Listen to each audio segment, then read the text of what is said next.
que es los antediluvianos. En 3 imágenes prácticamente se condensa todo, nosotros lo vamos a desglosar mucho. En el lado izquierdo de la pantalla arriba, esos objetos dorados, que es el mismo, visto en 2 perspectivas distintas, no sé qué veis vosotros allí. ¿Qué podríais decir que es esto? ¿Una cosa hecha al azar? ¿Una forma que ha salido así y ya está? ¿Qué parece un avión? Sí, ¿no? Pues bien, este avión no ha sido hecho desde que se inventó el avión para acá, sobre todo con estas formas que ya estamos hartos de ver en aviones, sobre todo en aviones, fijaos cómo parecen unas formas de alas de aviones que van muy deprisa, que suelen ser cazas. Esto no fue inventado ahora. Estos artilugios se encontraron incluso en culturas precolombinas, anteriores a la llegada de los españoles allí y de las culturas que ya había cuando ellos llegaron. Pero hay muchos objetos que van a sorprender a muchos, y precisamente a través de esos objetos, donde hay incluso gente que parecen astronautas, se basan para decir de que desde el exterior aparecieron objetos con seres de otros mundos, universos o no sé de dónde, y intervinieron para crear la humanidad o para interconectar con ellos también. Nosotros vamos a desmitificar todo esto. También hay, ya lo veis la imagen de abajo, dinosaurios. Se ha hablado mucho sobre los dinosaurios.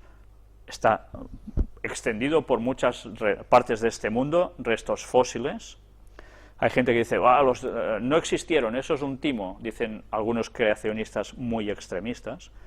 Bien, eso no va acorde con los hechos, los restos fósiles son obvios que están, pero nosotros deberemos hablar por qué estos animales no están aún ahora entre nosotros. ¿Se extinguieron por un meteorito? ¿Se extinguieron por un cambio de glaciaciones, etcétera, etcétera? ¿Qué pasó con ellos?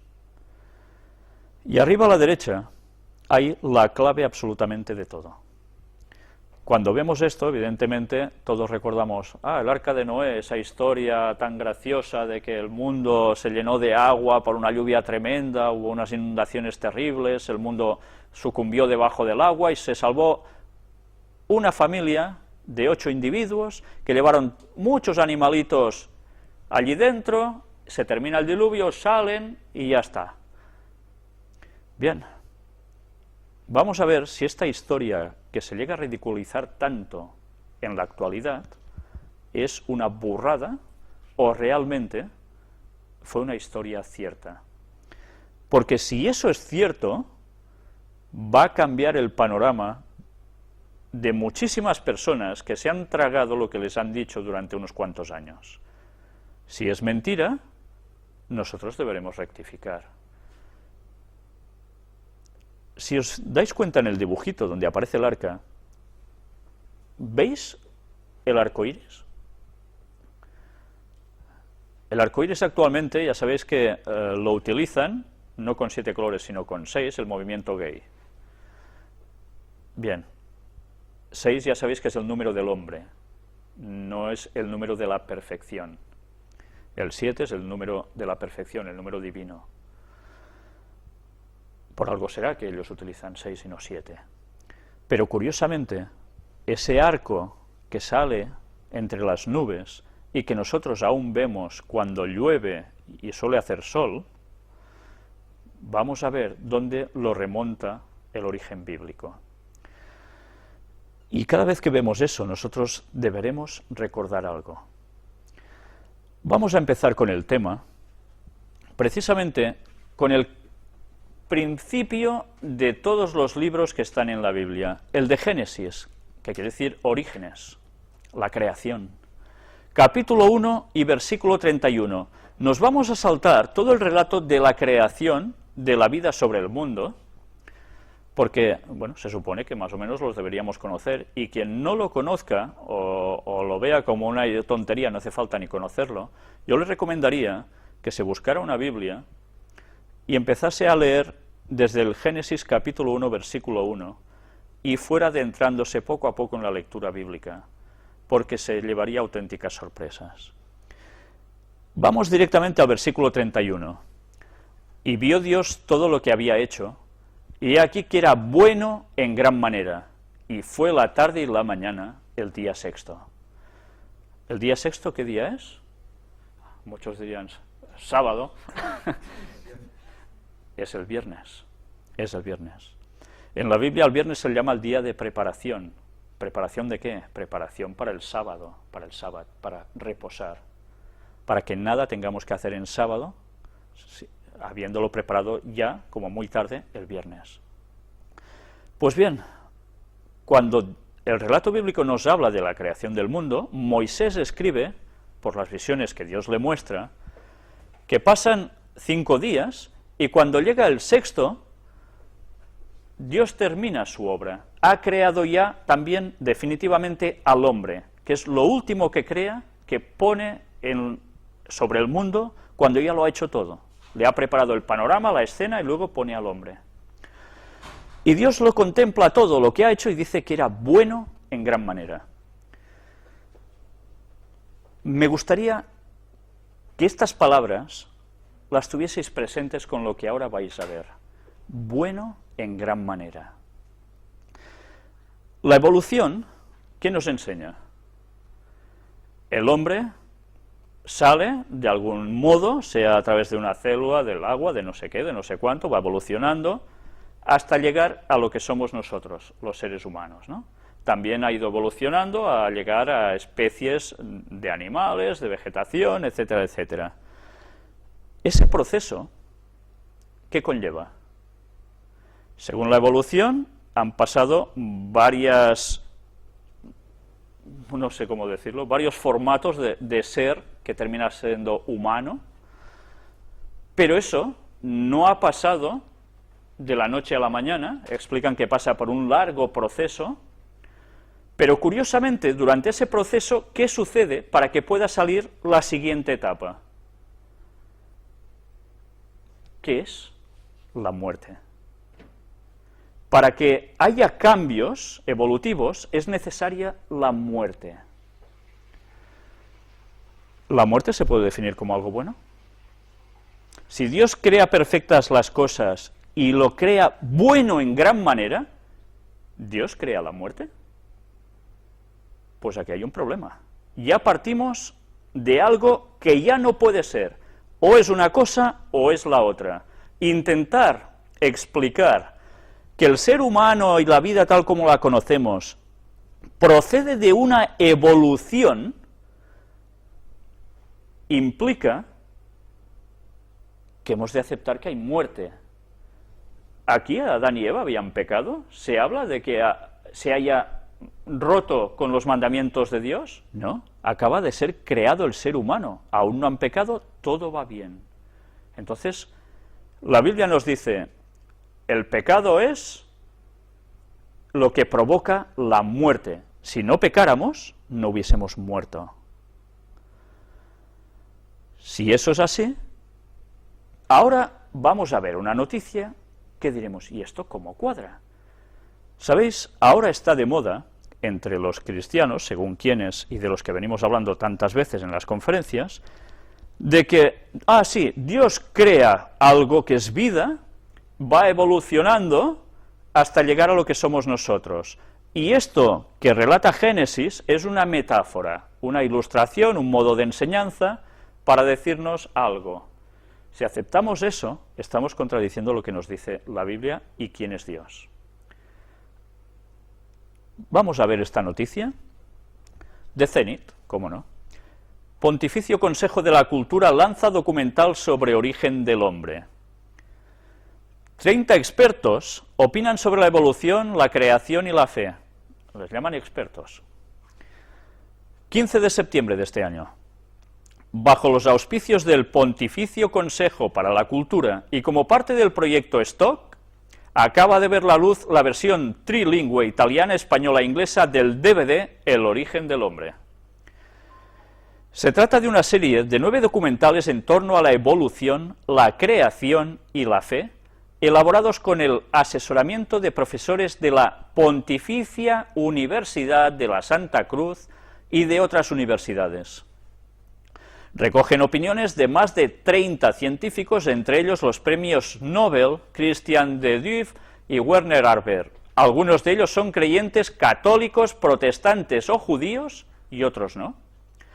Estos documentales, realizados por Goya Producciones, investigan el desarrollo del universo desde el Big Bang hasta los primates, los homínidos y el triunfo del Homo sapiens. Responden a las preguntas: ¿cómo nació el universo? ¿Surgimos por azar? ¿Hubo una inteligencia que guió la evolución? Impresionante, ¿eh? Esta tercera pregunta es lo que ahora os estaba planteando hace un momento. ¿Una inteligencia que guía la evolución? O sea, Dios crea y va dejando que todo vaya sucediendo y lo va guiando hasta que salga el hombre. Y va guiando el proceso de muerte. Caray, vaya Dios tenemos. El premio Nobel Christian de Duve afirma que la teoría de que el mundo es eterno, inventada por Fred Hoyle, demostró ser falsa, y tuvo razón su maestro Lemaitre al descubrir la teoría del Big Bang, la explosión que dio origen al universo. El profesor belga Michel Jeans cree que la teoría de los universos múltiples fue ideada para escapar a la hipótesis de que Dios creó nuestro mundo. Pero esto no es una escapatoria, porque es imaginable que Dios Todopoderoso crease esta profusión de múltiples universos. Interesante lo de los múltiples universos, que ahora se está hablando mucho. Estoy preparando un tema precisamente donde vamos a tratar de esto, y con textos bíblicos y citas del Espíritu de Profecía que nos van a dejar pasmados a más de un creyente mismo, de cosas que a veces no somos conscientes y que están relatados ya en la Biblia. Pero bien, eso va a ser otro tema. Ya os he dicho tantos temas que hemos de tratar. Madre mía. Para el profesor italiano Evandro Agazzi, el azar no explica la existencia del mundo.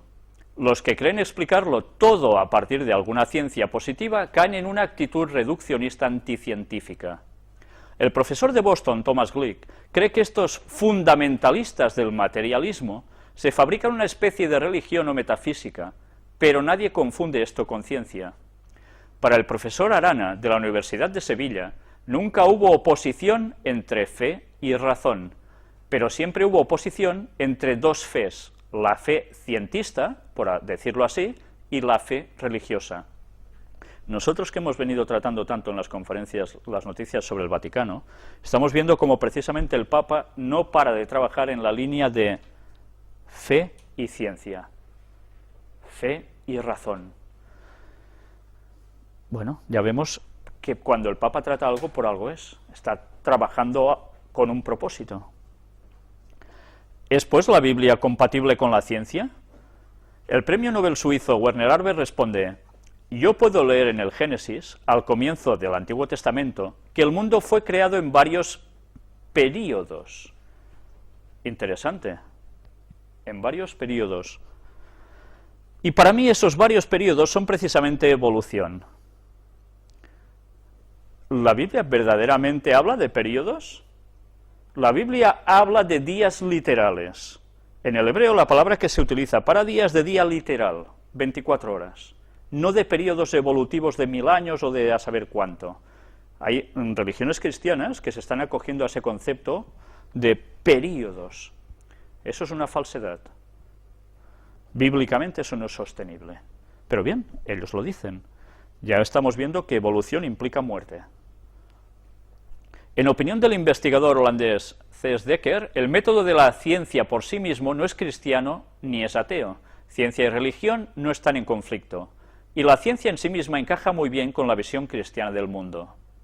La serie El origen del hombre, afirma la productora, pone al desnudo una cierta explotación ideológica de la ciencia y en particular del darwinismo. Darwin fue manipulado a favor del racismo, tanto por parte del marxismo como en la Alemania nazi y en Estados Unidos. Bien, Darwin fue manipulado por alguien más, como vimos en las conferencias, como las sociedades secretas, ya con el abuelo de Darwin, les colaron el asunto de la evolución para cambiar el paradigma mental de la población cristiana de Occidente, para que se apartaran de Dios, de la creación. La Iglesia Católica, por su parte, no condenó a Darwin. Condenó otras cosas, pero esto no. ¿Qué cosas, eh? La evolución podría haberse dado dentro de la creación. Anda. ¿Esto es lo que están diciendo los católicos? ¿Esto es lo que está diciendo el Vaticano? ¿Aceptan la evolución dentro de la creación? Esta serie audiovisual, añade, expone la inconsistencia de posiciones ateas como la de Stephen Hawking, que ya también hablamos de él en anteriores conferencias, o Richard Dawkins en un extremo, y la de los fundamentalistas bíblicos y creacionistas en el otro. Interesante cómo se les tilda a los que siguen la Biblia y creen en la creación, fundamentalistas bíblicos. Estos son fundamentalistas. La palabra fundamentalista, automáticamente, ¿a qué nos está llevando? A través de la asociación de conceptos que nos están transmitiendo por los medios de comunicación. ¿Cómo le llamáis a los islamistas radicales? Fundamentalistas. Ahora, a los creacionistas, a los que siguen lo que Dios hizo tal como fue, estos son fundamentalistas. Descrédito sobre ellos. Son gente que genera mal rollo. Por tanto, veremos hasta qué punto somos tolerados. Concluye que no es científico negar lo sobrenatural. La ciencia natural no capta lo que cae fuera de la esfera material. Esta nueva versión del DVD ha contado con una ayuda, ¿sabéis de quién? De la John Templeton Foundation y de otros patrocinadores. En Italia la distribuye Difusione San Paolo bajo el título L'origen dell'uomo. ¿Quién dice que ayuda a esto? John Templeton Foundation. Vamos a tirar un poco del hilo, a ver qué nos sale. Muere el creador de la Fundación Templeton. Sir John Templeton creía que la ciencia del siglo XXI ayudaría a entender a Dios. Sir John Templeton falleció la semana pasada a la edad de 95 años, como consecuencia de una neumonía. Atrás ha dejado una larga vida dedicada a los negocios y a la filantropía. Yo no sé si esto os empieza ya a sonar a algo. Hemos visto grandes personajes tipo Rockefeller y demás, que curiosamente todos son dedicados al mundo de los negocios y filántropos también, porque son muy buena gente y ayudan mucho a los demás. Y hemos ido viendo hasta ahora que normalmente estas personas pertenecían a ¿qué cosas? Sociedades secretas, trabajando conjuntamente con el Vaticano, con jesuitas y demás. Bien, vamos a ver, no anticipemos, vale.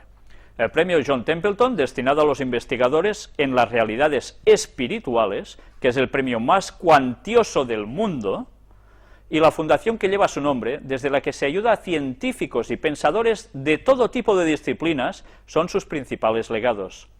La finalidad de todo este esfuerzo, resolver las grandes cuestiones de la vida. Para Templeton poco se podía saber de Dios a partir de la Biblia. Anda, es que es para reírse, ¿eh? Poco se podía saber de Dios a partir de la Biblia. Pues apaga y vámonos, porque si nosotros conocemos a Dios es a través de la Biblia. Pues bien, primer punto ya, patam. Pero la ciencia del siglo XXI podría revitalizar este conocimiento. A través de la ciencia nos va... Vale, vamos a ver. Hemos de ver a través de qué ciencia, claro. La Fundación John Templeton anunciaba recientemente la muerte el pasado 8 de julio de Sir John Marsh Templeton, creador de dicha fundación. Afectado de una neumonía, el señor Templeton falleció a la edad de 95 años tras dedicar durante las últimas décadas su fortuna a la Fundación John Templeton, creada para tratar de resolver las grandes cuestiones de la ciencia, la religión y el sentido de la existencia humana. ¡Qué forma de malgastar dinero! Madre mía. Claro, si se deja la Biblia ya se pueden ir gastando ese dinero. John Templeton fue un gran hombre de negocios, pionero en inversiones financieras, que al mismo tiempo mostró siempre un gran interés por el conocimiento. De hecho, el lema que creó para su fundación fue: «Qué poco sabemos, qué gran deseo de aprender. Nacido en Tennessee, amasó una enorme fortuna y donó cientos de millones de dólares al fomento de la comprensión de lo que él llamaba las realidades espirituales. Vosotros amasáis grandes fortunas trabajando, ¿verdad? Vendiendo cupones, yendo a la oficina, pintando en algún lugar. ¿Sí? Bueno. Pues bien, hay personas que, mira, tienen suerte en la vida, tú, y suben como la espuma. ¿Qué cosas? Bien. Premio Templeton. Su carrera comenzó en Wall Street. ¡Ay, madre! Será que no hemos tratado de Wall Street también en las conferencias, ¿no? Como precisamente los jesuitas están detrás de Wall Street en todas las maniobras de bolsa. Perfecto. En el año 1937, y lo llevó a crear uno de los mayores y más exitosos fondos de inversión internacionales. Llegó a ser uno de los hombres más ricos del mundo y fue nombrado caballero por la reina Isabel II de Inglaterra en 1987 por sus abundantes obras filantrópicas. En 1972 creó el Premio Templeton, que es el premio con la dotación más cuantiosa del mundo, de los concedidos a un solo individuo. Hoy por hoy asciende a 1 millón de euros y va destinado a reconocer logros ejemplares alcanzados por investigaciones o trabajos relacionados con la dimensión espiritual de la vida. Creo que me voy a presentar, a ver si me llevo ese dinerillo, tú. Bueno, es curioso, ¿no? A través de estos trabajos da esta cantidad de dinero. Según publica el New York Times, a lo largo de su historia, John Templeton invirtió asimismo gran parte de su fortuna en pensadores e innovadores espirituales. Innovadores espirituales, como, vamos a reír, la Madre Teresa, de la cual vimos nosotros como el propio Juan Pablo II tuvo que sacarle demonios, dice, ¿no? Impresionante. Bueno, pues nada, muy bien. Sigamos. El predicador evangélico Billy Graham. Anda, qué bien también. Otro personaje que trabaja en la masonería y que está llevando al mundo cristiano al mayor ecumenismo mundial, de los protestantes con los católicos. Madre mía. El escritor soviético Alexander, etcétera, etcétera, el físico Freeman, etcétera, el filósofo Charles Taylor.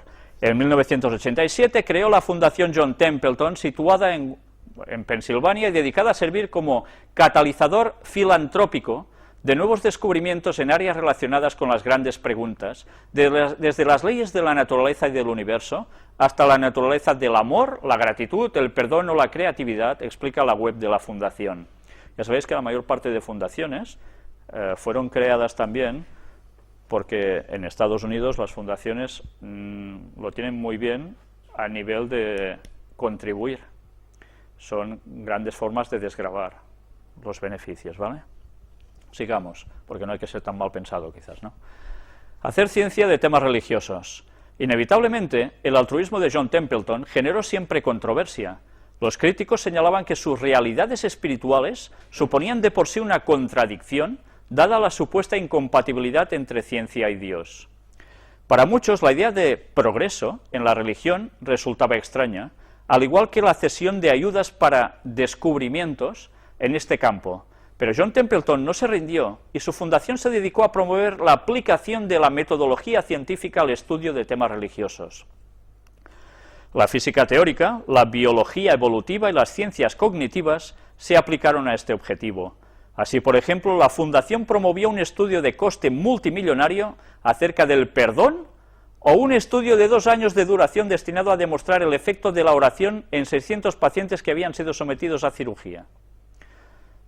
¿Y para esto hay que gastar tanto dinero?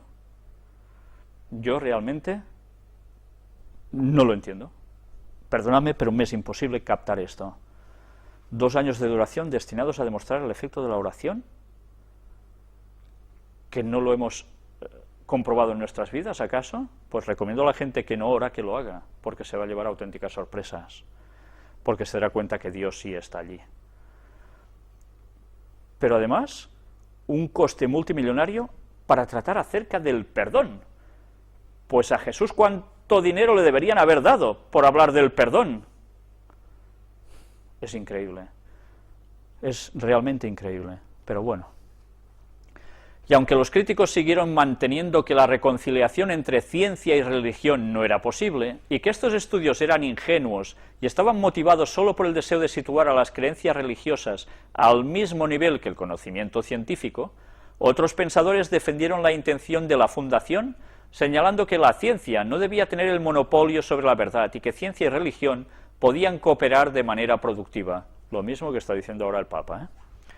Una mina de oro. John Templeton dedicó una gran parte de su fortuna a la Fundación John Templeton, que actualmente cuenta con una donación de aproximadamente 1.000 millones de euros y que destina cerca de 45 millones anuales a premios.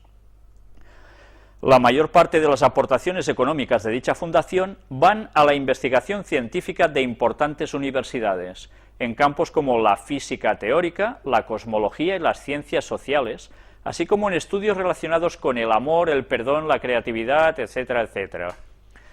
Ya os estáis dando cuenta de a qué va destinado todo ese dinero.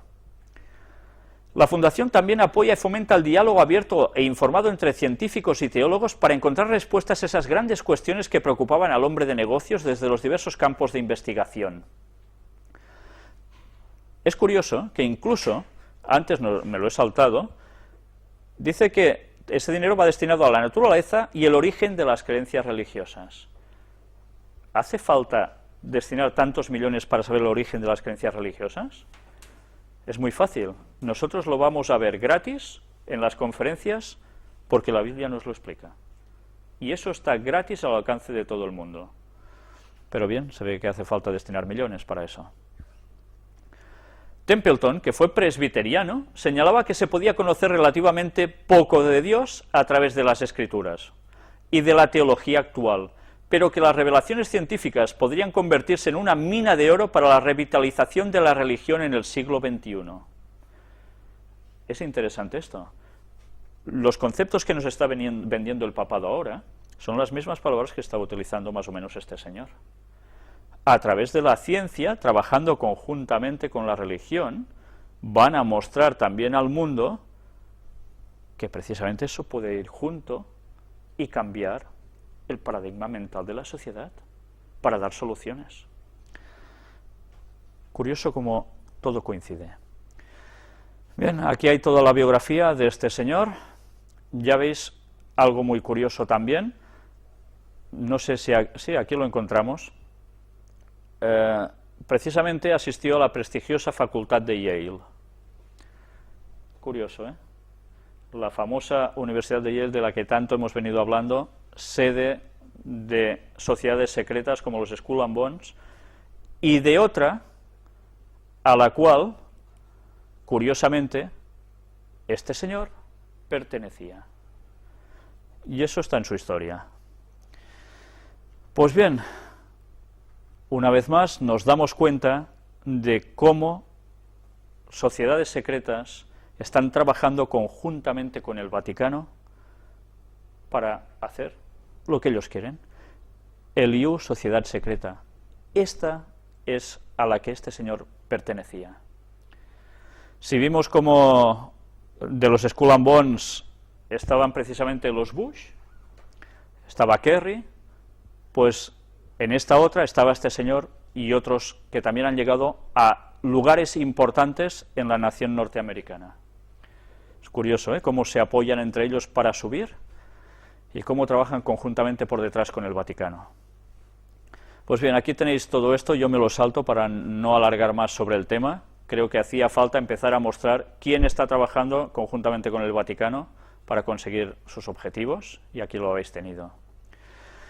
Y ahora, antes de poder profundizar en el tema, empezar a mostrar pruebas de las existencias de antediluvianos, etcétera, etcétera, nos vemos obligados a tener que recurrir al texto bíblico para que nos diga la Biblia su versión de todo esto, para poder comprobar si lo que dice son tonterías o no. Antes os he dicho algo muy interesante, y que cuando una persona lee la Biblia por primera vez, dice, ¡buah, qué rollo!, y me lo salto. Lo comprendo, porque puede ser un poco pesado, pero esa era la clave para poder tener un origen del pueblo judío, de dónde partía el pueblo judío. Y no solo el pueblo judío, sino también toda la humanidad. En Génesis capítulo 5, precisamente se habla de los árboles genealógicos por generaciones, desde que Dios crea a Adán hasta un cierto momento. Y no termina allí. Posteriormente, en otros libros también bíblicos, aparecen genealogías posteriores a las que vamos a ver aquí. Pero esas son posteriores al diluvio. Nosotros vamos a coger solo el tema de hasta el diluvio. Vamos a empezar a leer. Bueno, os he dicho que podía resultar pesado porque hay mucha lectura, pero me gustaría que mientras vayáis leyendo conmigo o me vayáis escuchando, vayáis reteniendo las edades de estos señores. Hay personas que cuando leen esto dicen, anda ya, esto no me lo trago. Bien, deberemos mostrar cosas para que esto se lo traguen. Vamos a empezar leyendo. Génesis 5 a partir del versículo 1. Este es el libro de las generaciones de Adán, el día en que creó Dios al hombre, a semejanza de Dios lo hizo. Yo, ya parándome en este primer versículo, me deja muy clara la Biblia que Dios crea al hombre a su semejanza. No crea ni una cosita extraña, plan célula y ya está, ni crea monos, ni crea nada raro. Crea a alguien totalmente digno, a semejanza de él mismo. ¿Sabéis? Las personas que se van a suicidar, las personas que lo pasan mal, deberían recordar que a nosotros nos creó Dios, y nos creó a su semejanza. No nos creó como a un gato, ni como a un perro, ni como a una cebolla, ni nada parecido. Nos creó a su semejanza. Estas personas pueden llegar a pensar que Dios verdaderamente los va a dejar, si se ha preocupado de crearlos a su semejanza. Otro texto anterior, en el mismo Génesis, nos dice a imagen y semejanza. Imagen física, no quiere decir que seamos de la misma materia, pero sí semejantes físicamente, y además en la forma de hacer funcionar el cerebro, mentalmente. Nunca os desesperéis cuando lleguéis a situaciones extremas, porque Dios nos hizo y se tomó la molestia incluso de que el propio Creador vino a encarnarse para morir por nosotros para que pudiésemos ser salvos. Y un Dios que no nos quisiera para nada, en momentos que estamos y nos sentimos mal, está allí, como están los momentos buenos. Pero sabed que orando podéis recurrir a Él, porque Él sigue estando por nosotros. Vamos a seguir avanzando.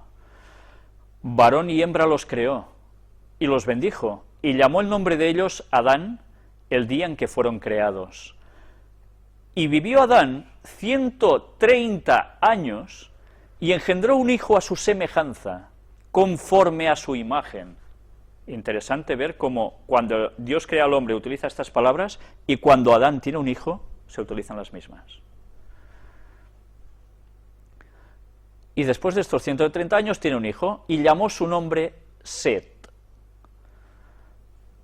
Yo no sé si, quizás los que no conocéis tanto de la materia bíblica, sabéis quién era Set. Set fue el tercer hijo de Adán y Eva. Todos conocemos la famosa historia de Caín y Abel, cómo Caín se levanta contra su hermano y lo mata, y tienen luego otro hijo que se llama Set, que viene a ser el hijo llamado el de la restitución. Sabéis que Caín no hacía la voluntad de Dios, Abel sí, fue el que fue asesinado. Si solo hubiese estado Caín y hubiesen habido, con sus mujeres o su mujer, etcétera, etcétera, hubiesen procreado, las enseñanzas de Caín sobre sus hijos, ¿hacia qué lado hubiesen ido? ¿Hacia Dios o hacia lo contrario? Evidentemente hacia lo contrario, porque parece ser que él no se arrepiente de nada de lo que ha hecho. Dios es necesario que permita que tengan otro hijo, y este es llamado Set. Pero no fue el único. Los textos bíblicos nos sigue diciendo que después engendró hijos e hijas. Y los primeros pobladores del mundo fueron sus hijos, no había más. Set fue un hombre fiel a Dios. Y esto es lo importante de por qué se nos habla de genealogías en la Biblia.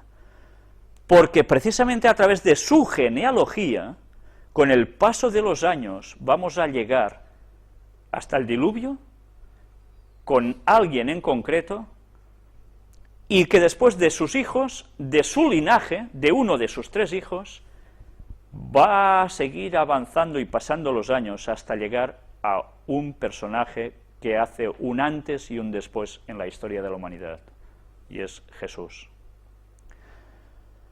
Por eso la Biblia nos habla de genealogías, porque es necesario situar a Jesús en el contexto histórico del mundo y de dónde procedía también como humano. Vamos a seguir leyendo. Y fueron los días de Adán, después que engendró a Set, 800 años, e engendró hijos e hijas. Y fueron todos los días que vivió Adán 930 años y murió. ¿Habéis conocido a alguien que haya vivido 930 años? Ni de casualidad, ¿verdad? Los máximos que vemos son 100 y pocos años, y luego, claro, les toca palmarla, normal, no llegan a más. Y ya es mucho. En cambio aquí, lo sorprendente es que nos dice que Adán, recién salido de la mano de Dios, 930 años.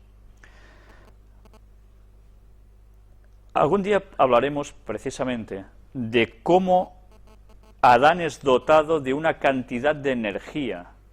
Imaginaos que el ser humano es una pila, ¿vale? Una pila, sabéis que cuando se enchufa en algún sitio, empieza a conectarse, se va gastando, ¿no? Ellos comían de una cosa llamada el árbol de la vida, del cual después llegaremos a hablar. Es el árbol que, comiendo de sus frutos, les iba perpetuando la longevidad. Y eso estaba en el jardín del Edén. Luego veremos qué sucede con esto. Pero el hombre que es dotado de una cierta cantidad de energía innata, que todos tenemos, más adelante veremos qué proporción de energía tenemos nosotros respecto a Adán, porque eso es muy interesante. Y vamos a ver cómo la vida va pasando del árbol, precisamente este de la vida, ya no se puede comer, y la caída, longevidad de sus años llegan a su clímax, después de 930 años. Pero claro, ya la lógica nos dice que si, y porque ya lo sabemos de sobras, sin saber mucho de Biblia, que el mundo ha ido siempre como ha ido, poco ha ido bien, ¿verdad?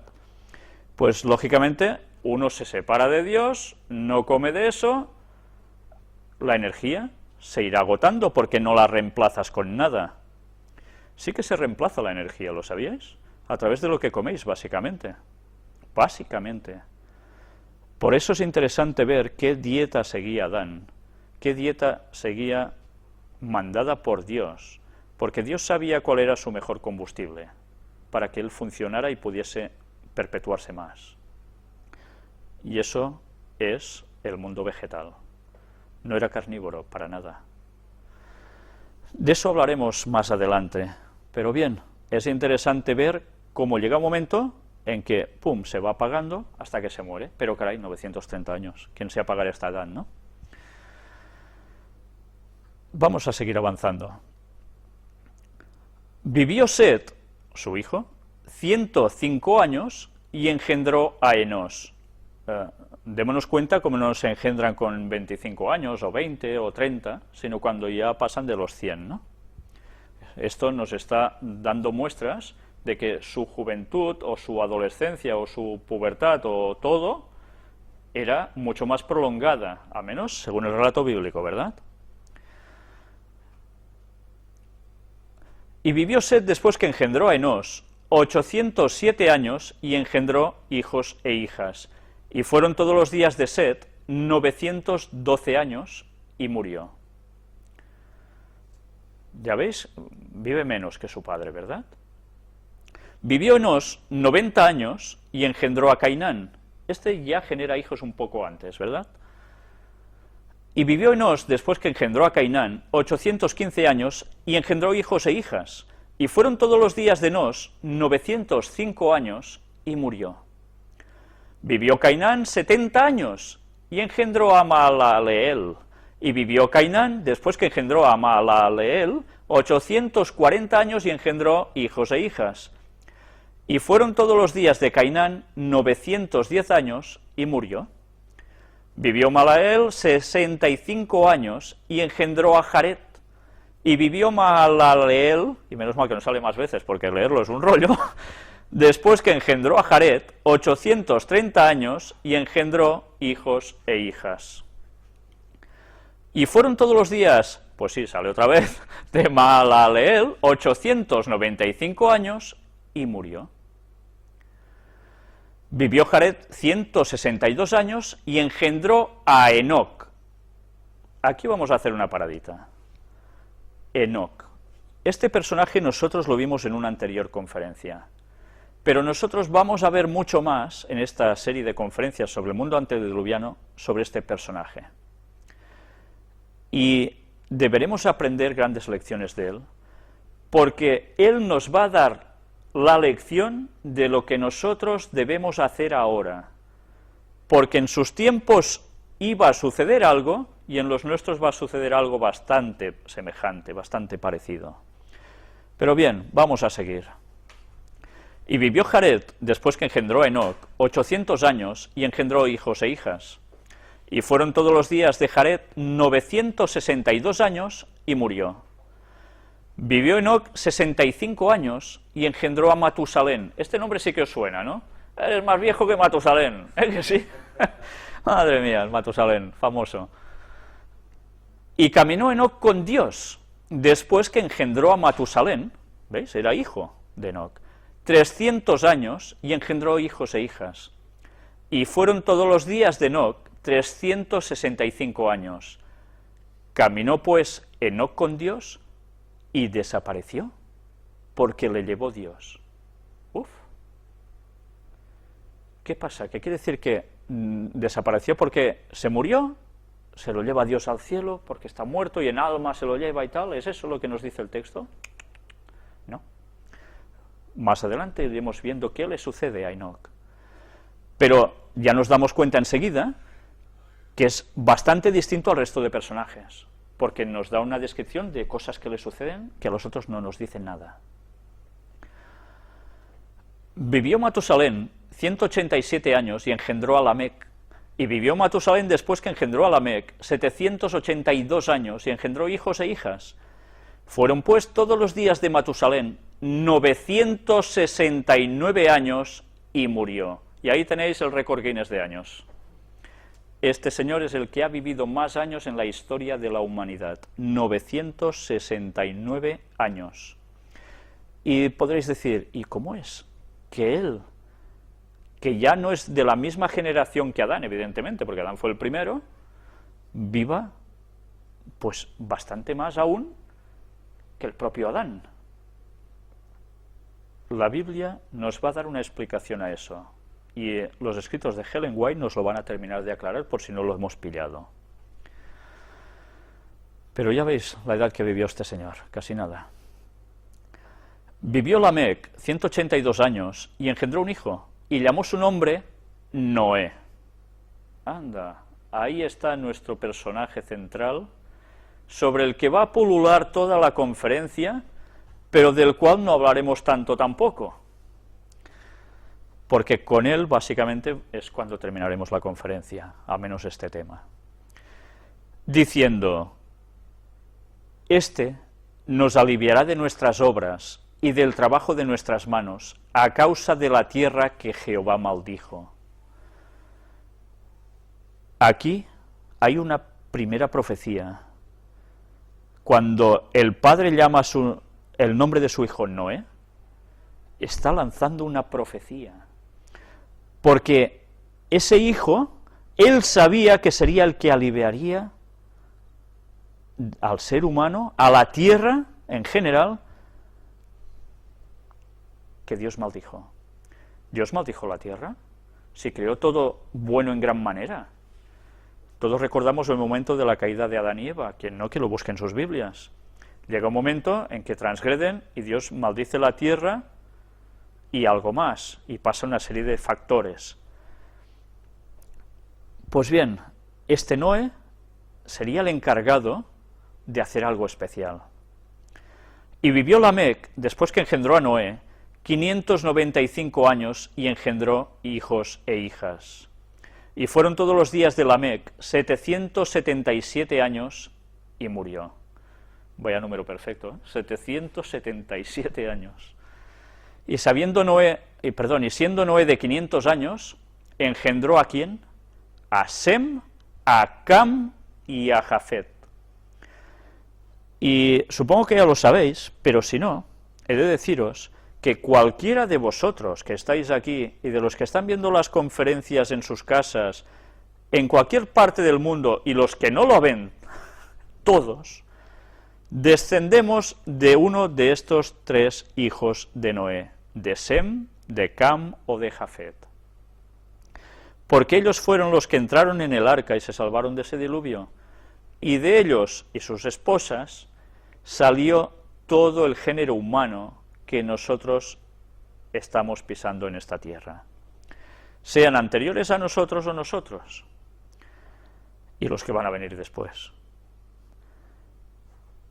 De Sem, curiosamente, y ahora ya lo anticipo, vienen los judíos. Pero los judíos no vienen ni de Cam, ni vienen de Jafet. Estos dos señores tuvieron linajes que se fueron estableciendo en otras partes de la tierra.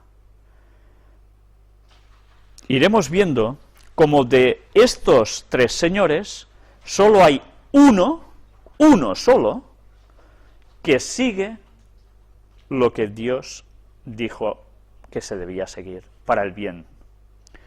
Los otros dos volvieron a lo mismo que sus ancestros.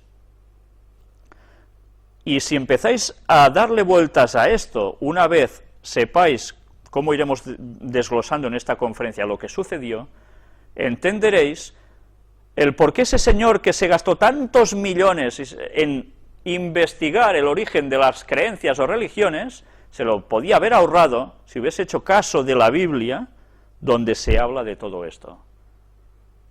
Dinero mal gastado, desde luego. Pues bien, vamos a seguir. Ya entramos en el capítulo 6. Aconteció que cuando comenzaron los hombres a multiplicarse sobre la faz de la tierra y les nacieron hijas, que viendo los hijos de Dios que las hijas de los hombres eran hermosas, tomaron para sí mujeres, escogiendo entre todas. Aquí me veo obligado a tener que hacer una parada, porque hay personas, como dice la masonería, curiosamente, como dicen los testigos de Jehová que salieron de la masonería, y como dicen otras personas, sin saberlo, que esto fue original, que no provenía de Dios esos conceptos, están diciendo que esos hijos de Dios eran ángeles caídos que acompañaron a Lucifer en su rebelión a Satanás, y vinieron y dijeron, ¡hala, qué mujeres más guapas! Y ñaca, y tuvieron hijos con ellas. Y de allí salen, pues, personajes que son llamados Nifilims, gigantes, y que estuvieron por la tierra. Bien, tendremos que demostrar que este concepto no es bíblico. Guste o no guste, pero no es bíblico. Pero deberemos tener tiempo para demostrar eso. Todo llegará. Tened paciencia. Y dijo Jehová, no contenderá mi espíritu con el hombre para siempre, porque ciertamente él es carne, mas serán sus días 120 años. Aquí Dios dice, el hombre ya no funciona bien, todo se ha destorotado. Lo que él había creado perfecto, ahora de perfecto poco le queda ya, porque el ser humano lo ha estropeado todo. Evidentemente instigado por Satanás, que es el que estaba detrás, y sus ángeles caídos, aunque no hicieron eso que allí pone, pero bien. Y Dios dice que sus días serían 120 años. No está diciendo que el hombre viviría un máximo de 120 años solo, no se está refiriendo solo a esto, no. Se está refiriendo a que a partir de ese momento al ser humano le quedaban 120 años, porque luego pasaría algo, el diluvio. Tenían 120 años para cambiar, tenían 120 años para volver a Dios y hacer las cosas bien. El hombre no hizo caso. Pero bien, vamos a seguir avanzando. Había gigantes en la tierra en aquellos días, y también después que se llegaron los hijos de Dios a las hijas de los hombres, y les engendraron hijos. Ya es muy fácil darse cuenta cómo esa interpretación que antes os he dicho es una auténtica locura. Porque los gigantes estos, que dice, estos fueron los valientes que desde la antigüedad fueron varones de renombre, hablaremos qué quiere decir cuando dice varones de renombre en su momento. Ahora solo os aclaro una cuestión. ¿Cuándo había gigantes en la tierra? ¿Después que esos ángeles caídos se juntaron con las mujeres guapas y tuvieron hijos? ¿Esos hijos fueron los gigantes, consecuencia de esto? No, el mismo texto nos lo está desmintiendo. Leamos, sencillamente eso, leamos. Había gigantes en la tierra en aquellos días, y también después que llegaron los hijos de Dios a las hijas de los hombres. O sea que ya había gigantes en la tierra. Eran gigantes todos, porque veremos como esa gente no tenía nuestra altura ni de risa. Y eso debemos tenerlo claro para no caer en malas interpretaciones bíblicas que nos están colando por todas partes. Los hijos de Dios, antes os he hablado, ¿quién seguía? ¿Qué linaje seguía? ¿Por qué hay los árboles genealógicos? ¿Quién seguía la voluntad de Dios de todos esos hijos que Adán tuvo? Pues fue solo una rama de estos, no fueron todos los demás fueron paganos, se rebotaron contra Dios. Solo hubo una línea de ellos que seguía a Dios, y esos eran los llamados hijos de Dios. Hay personas que dicen, bueno, es que los hijos de Dios también se habla en el libro de Job, que aparecen delante de Jehová junto a Satanás como representante de este mundo, y esos son gente de otros mundos o son ángeles. Sí, son gente de otros mundos, no son solo ángeles, no. Pero no necesariamente esos hijos de Dios son los mismos que hicieron esto aquí. ¿Quién es hijo de Dios en la tierra? Jesús, ciertamente, pero ¿quién más? Todo aquel que hace la voluntad de Dios. Y estos eran los que, siguiendo lo que Dios quería, vieron que las otras mujeres eran muy atractivas. ¿Las suyas no lo eran, acaso? Si eran salidos de la mano de Dios hacía poco tiempo, ¿iban a ser unos cardos burriqueros? Serían muy guapas. Pero ¿qué diferencia había entre unas y las otras que les llamaron la atención? Luego la Biblia nos va diciendo qué pasó con todo esto, y cómo la historia siempre decimos que se repite, y nosotros nunca aprendemos porque somos así de tarugos. Las mujeres de los que no seguían a Dios eran mujeres que iban muy explosivas por la vida, ¿me entendéis? ¿Qué hace el pavo real para mostrarse? ¡Buah! Despliega todo su abanico de colores majestuosos, y anda, te lo tenías que mirar, ¿verdad que sí? Porque es precioso. Pues bien, el pueblo de Dios, sus mujeres deberían ser personas sencillas, sin revoloteos maraposaicos, y deberían ser gente normal, porque su verdadera belleza estaría en el corazón. Eso no quiere decir que uno no tenga que cuidar su aspecto físico, pero la otra era la provocación. Y nosotros debemos aprender de la historia que nos va diciendo la Biblia, que cómo el pueblo de Dios se descarrió posteriormente también, y hablo ahora de postdiluvio, porque las mujeres de los otros iban en plan sex symbol, provocando. Y se juntaba músicas, tamboriles, mucha marcha, no sé qué, lo mismo que sucede ahora. Y el pueblo de Dios era seducido, y así entraba la idolatría, y así se terminaba todo. Y la historia siempre se va repitiendo, y nunca aprendemos de eso. Eso sucedió ya en los orígenes del hombre. Y pasó lo que pasó. Y vio Jehová que la maldad de los hombres era mucha en la tierra. No dice que había algún malillo. No, era mucha en la tierra. Y que todo designio de los pensamientos del corazón de ellos era de continuo solamente el mal. Era de continuo solamente el mal. No pensaban una de buena.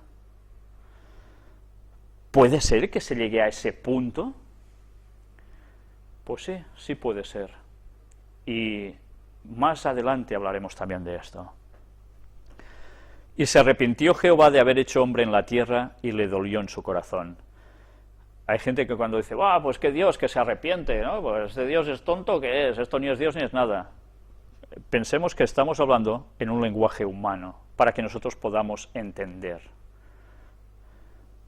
Arrepentirse, en este caso, implica que Dios lo hizo todo perfecto, pero todo se pifió. Y a él le dolió lo que pasó. Y se arrepintió de haberlo hecho y quiso poner borrón y cuenta nueva.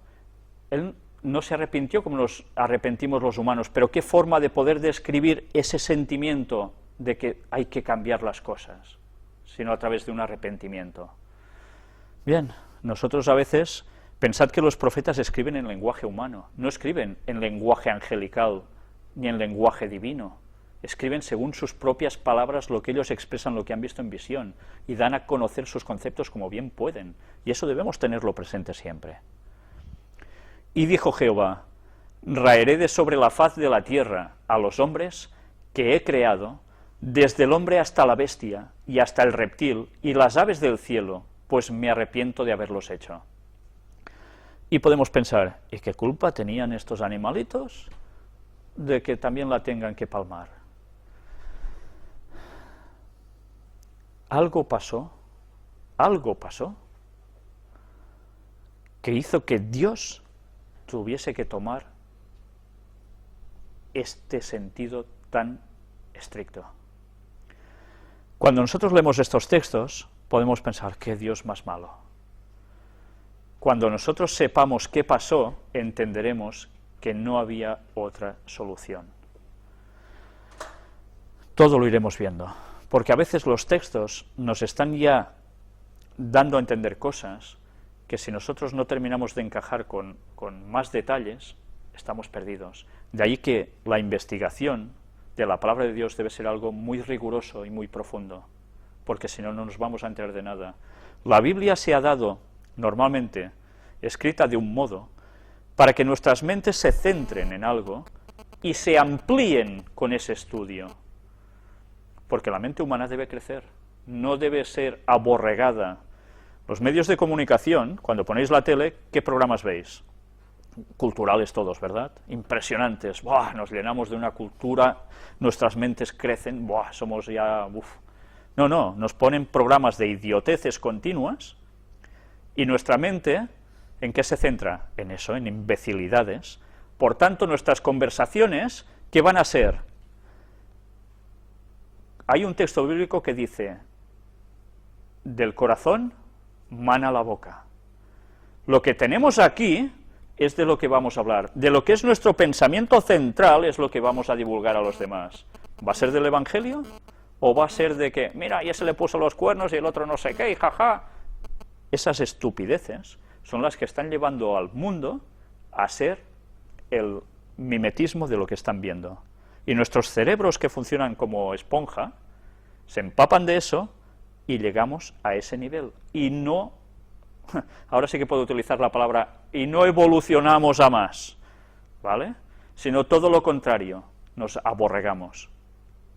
¿Y a eso no le damos importancia? Pues así va nuestro país y van tantos otros, y más que van a ir.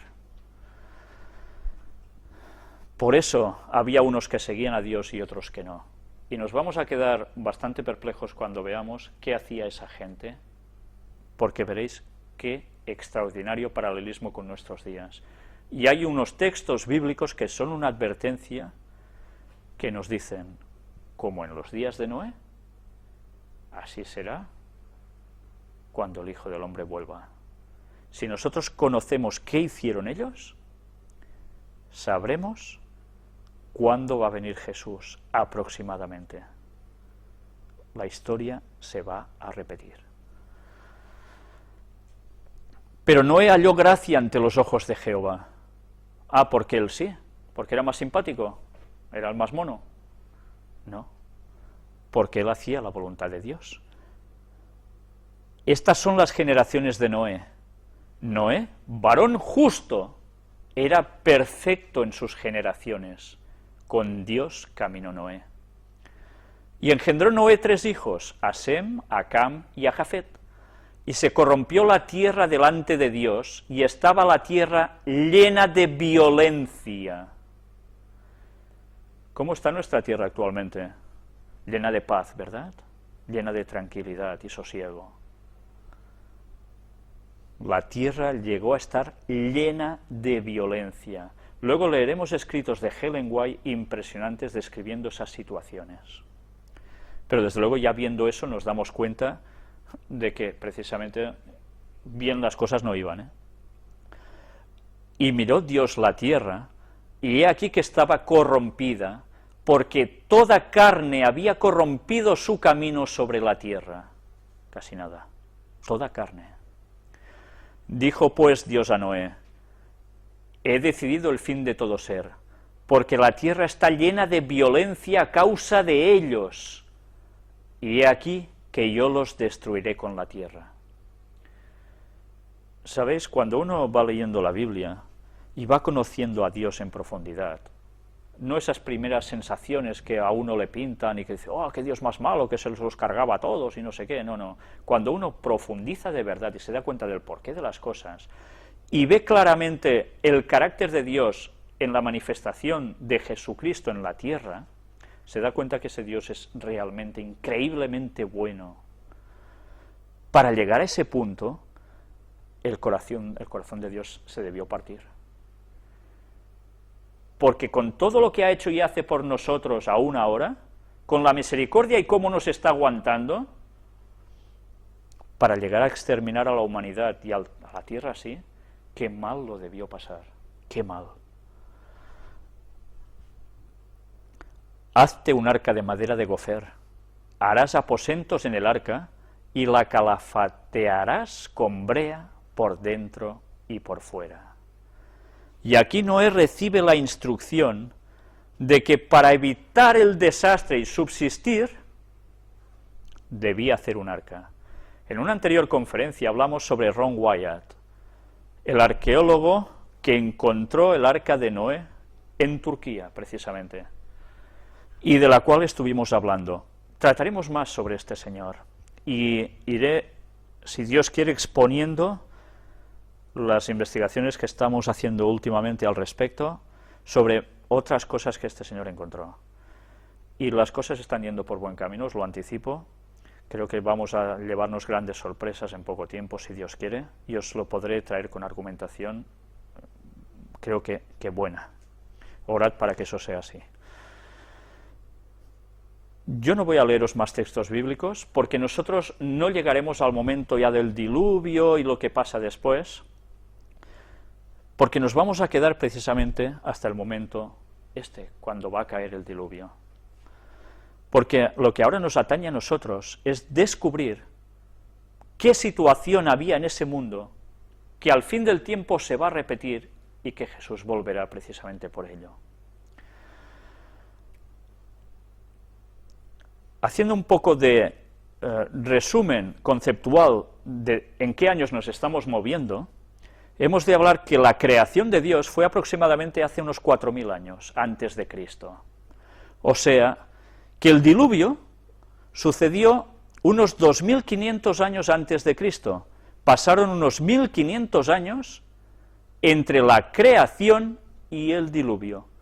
Y en 1500 años el hombre pudo ser tan, no sé qué adjetivo ponerle, para llegar a ese punto de maldad que Dios tuvo que poner fin y volver a empezar de nuevo.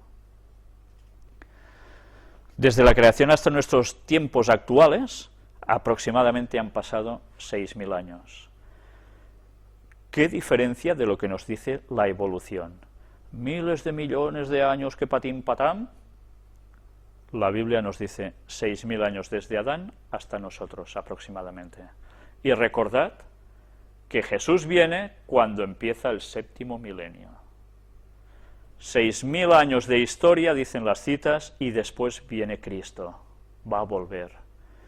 Nosotros no sabemos exactamente el día, mes, año en que fue creado Adán. Hay unos momentos de cómputo que parece que se pierden, pero sabemos que aproximadamente estamos sobre ese 6.000. Y cuando empiece el 7, ese 7.º milenio, el 7 es el número de la perfección de Dios. Es cuando Él va a poner punto y final durante un tiempo y va a empezar los 1.000 años de paz. Que eso ya lo vimos algo, de qué va a suceder durante esos 1.000 años y que no van a suceder precisamente aquí. Pero bien, algo hablamos ya de eso, ya seguiremos profundizando en otro momento al respecto. Pero desde luego, lo que Dios dice, para nada está de acuerdo con todas las teorías que están pululando por este mundo actualmente. Aquí remarcaremos Génesis 6, versículo 5, y vio Jehová que la maldad de los hombres era mucha en la tierra, y que todo designio de los pensamientos del corazón de ellos era de continuo solamente el mal. La maldad de los hombres en toda la tierra, no solo en una parte. ¿Sabéis? Hay gente que dice, sí, hubo como un diluvio, una gran inundación, pero sucedió en una zona concreta del planeta. Y de allí salió el mito de Noé, que curiosamente, qué gracia, personas que viven en cualquier parte del globo terráqueo, sea de la cultura que sea, de la civilización que sea, tienen un denominador común, y es que todos tienen en sus registros que hubo un diluvio universal, y que se salvó un Señor en algo y con alguien más. Todas las culturas del mundo. ¿No os da que pensar eso? ¿Creéis que una cosa que pasó localizada en un lugar se hubiese extendido todo esto a todas partes? Es absurdo. Pero bien, eso es para que vayáis pensando, ¿no? En Génesis 6 lo volvemos a recalcar, y se corrompió la tierra delante de Dios, y estaba la tierra llena de violencia, y miró Dios la tierra, y aquí que estaba corrompida, ya no es lo que Él habría creado, porque toda carne había corrompido su camino sobre la tierra, toda carne. ¿Solo seres humanos? Dijo pues Dios a Noé, he decidido el fin de todo ser, porque la tierra está llena de violencia a causa de ellos, y he aquí que yo los destruiré con la tierra.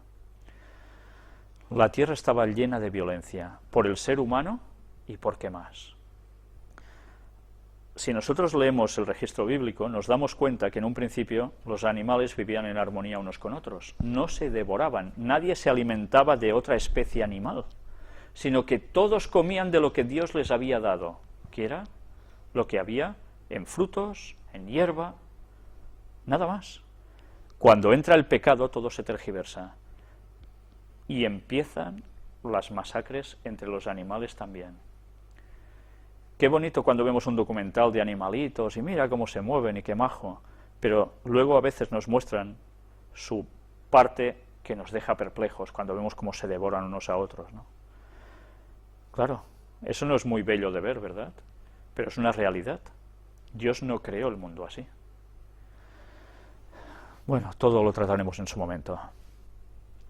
Dijo pues Dios a Noé, he decidido el fin de todo ser, porque la tierra está llena de violencia a causa de ellos, y aquí que yo los destruiré con la tierra. No los destruye solo a ellos. Démonos cuenta de qué frase utiliza al final. Y he aquí que yo los destruiré con la tierra. La tierra iba a ser destruida. ¿Qué quería decir esto? ¿Que el planeta iba a hacer ¡pum! Y iba a desaparecer desintegrado? No. Pero que en ese diluvio algo además iba a suceder, que no solo era caer agua, y la tierra iba a ser destruida, cambiada radicalmente. Tengamos esto presente, porque si no entendemos el lenguaje que la Biblia está utilizando ya aquí, Es cuando caemos en las tonterías evolutivas de los períodos científicos que nos hablan de esta época que pasó esto, esta época que pasó lo otro. No, no, no. Hemos de entender este clímax que pasó en la propia Tierra para poder captar que hubo un cambio brusco, radical, que lo cambió absolutamente todo. Y si nosotros intentamos datar cosas con carbonos 14 y mil y unas cosas más, por estratos, etcétera, etcétera, vamos a quedarnos perplejos para explicar según qué cosas.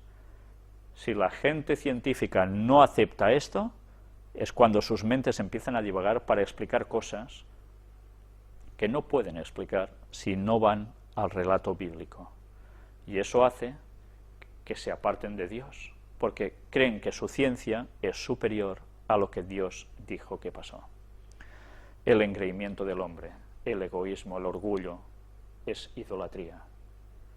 Porque se está sirviendo a Satanás cuando hay idolatría, no se está sirviendo a nadie más. Hazte un arca de madera de gofer. Esta madera, algún día trataremos qué es exactamente, pero también es cierto que sí vamos a ver algo durante esta conferencia de esto. Harás aposentos en el arca y la calafatearás con brea por dentro y por fuera. Evidentemente esto era para que no hubiese filtraciones, ¿verdad? Pero además harás aposentos en el arca. Tenía que hacer apartados, cámaras, habitaciones, llamadle como queráis. Para algo era eso. Bien, antes de enseñar estos diagramas sobre la longevidad de los seres humanos, en gráfico, lo que antes hemos leído, ahora vamos a verlo en gráfico de un modo exponencial claro, vamos a hacer un pequeño descanso.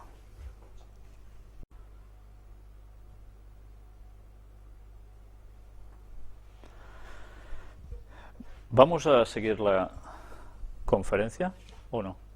¿Sí? Vale. Pues vamos a seguir la conferencia precisamente con el diagrama de longevidad o algunos diagramas de longevidad y alguna explicación también pertinente.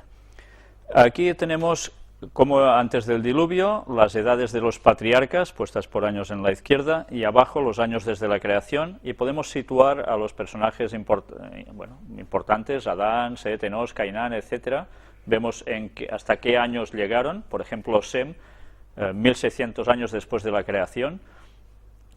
Y vamos a ver también esta otra gráfica interesante, ya postdiluvio, después del diluvio, donde vemos a partir de Sem, van pasando los años con Arfaxad, Sala, Pelé, Keber, etcétera, etcétera, hasta Abraham, Isaac, Jacob y José, el transcurso de años que suceden.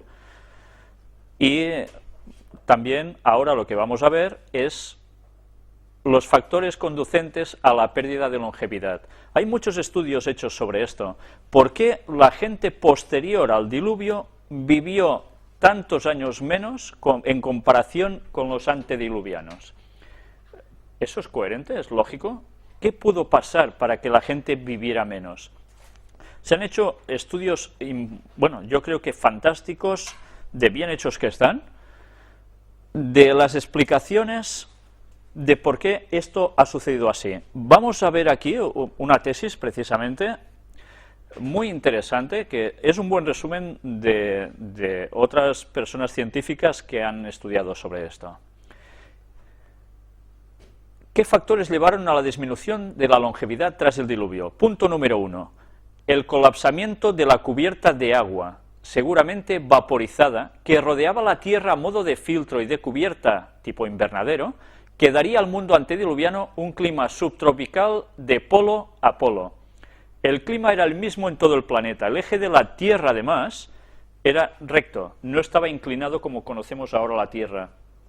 Vimos nosotros cómo a través del tsunami de Sumatra y de otros posteriores, como también el que pasó en Japón, cómo el eje de la Tierra se ha ido inclinando cada vez que pasaba un hecho así.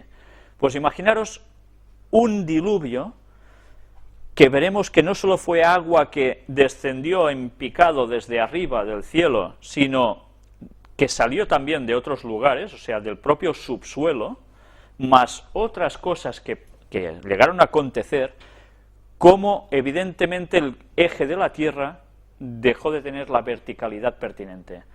Esto provocó que post-diluvio la atmósfera fuera distinta, la infracción de los rayos del Sol, o la refracción de los rayos del Sol sobre la Tierra, se crearan los polos, el clima fuera distinto en distintas zonas, todo fue distinto a raíz de eso. Vamos a ver el punto número 2. La intensa conmoción de los fondos oceánicos, con la apertura de innumerables bocas volcánicas, arrojando lava, agua juvenil, gases, etcétera, provocando una terrible actividad tectónica, transgresiones marinas. Lo que está diciendo aquí, en esta tesis, no es ninguna tontería. Vamos a ver cómo Ellen White, en sus escritos, ya nos decía exactamente que esto sucedió así. Y Ellen White no era ninguna científica, ya sabéis que más bien era una señora bastante humilde, bastante cateta, para que me entendáis, sin estudios prácticamente, y en cambio ella estaba describiendo todo lo que sucedió y con unos detalles que precisamente coinciden con lo que aquí se dice, la cual cosa provocó desgarres en toda la estructura de la Tierra. De ahí que ahora podamos llegar a entender todos los fósiles que se van encontrando, los distintos estratos, los distintos objetos, y el por qué el mundo está subdividido en continentes tal como lo tenemos ahora. El diluvio modificó drásticamente toda la Tierra. Punto número 3. El campo magnético de la Tierra, en progresiva disminución, habría daños genéticos en los hombres antes del diluvio. El campo magnético actúa como escudo deflector de los rayos cósmicos que inciden en la Tierra, y al ir perdiendo progresivamente su eficacia, estos rayos inciden con mayor fuerza sobre la población de la Tierra. Claro, ya afecta directamente al género humano también. En el punto número 1 nos he terminado de comentar de cómo dar la explicación aquí. La Tierra estaba envuelta por una capa atmosférica de una gran densidad de agua vaporizada, y cuando dice la Biblia que el agua se desplomó de lleno, es que verdaderamente toda esa capa que recubría la atmósfera de agua bajó como cataratas. Claro, ellos que no habían visto llover nunca, que se estuvieron mofando de Noé porque jamás una nube descargó agua, que la Biblia dice que la tierra se regaba por un vapor que salía de ella. Imaginaros los hombres de ciencia de antaño, qué pitorreo cuando Noé dijo que iba a llover. Era científicamente imposible. Pero es que Dios es el Dios de la ciencia y de las leyes de la ciencia, y si Él quiere modificar algo, lo hace. Y el ser humano, por más científico que sea, tendrá que apechugar con las leyes de Dios tal como Él las quiere poner en su momento. Pues bien, esas cataratas que caían del cielo provenían de esto, y se juntaron con agua que salió subterránea y todas las actividades volcánicas al mismo tiempo. Esto empieza a explicar el porqué de lo que antes os decía. Punto número 4. El dióxido de carbono en la atmósfera en grandes cantidades indican que aumenta la acidez de la sangre. Un resultado de ello es una superior retención de calcio y zinc.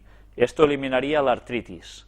El efecto más importante es la dilatación de los vasos sanguíneos del cerebro y piel. Llevaría una mayor oxigenación al hipotálamo, encargado de regular el envejecimiento. Entonces, al aplicarle CO2 en gran cantidad, retardaría el proceso de madurez. Bien, ya veis, y hay aún otras explicaciones al respecto, que lo podéis ver incluso en documentales que vale la pena ver, porque es lo que normalmente la ciencia no dice de todo esto. Vamos a ver aquí esta gráfica sobre lo que antes os hablaba de la fuerza vital. Desde el nacimiento o la creación del hombre, por decir algo, de Adán en este caso, toda esa potencia, esa fuerza vital con la que Dios le dotó. Adán, evidentemente, ¡pam!, está hecho al 100%, es una pila completa, por decir algo. Con el pecado, se va gastando esa pila, ya no se alimenta de la energía necesaria del árbol de la vida y va declinando hasta que a los 930 años fallece.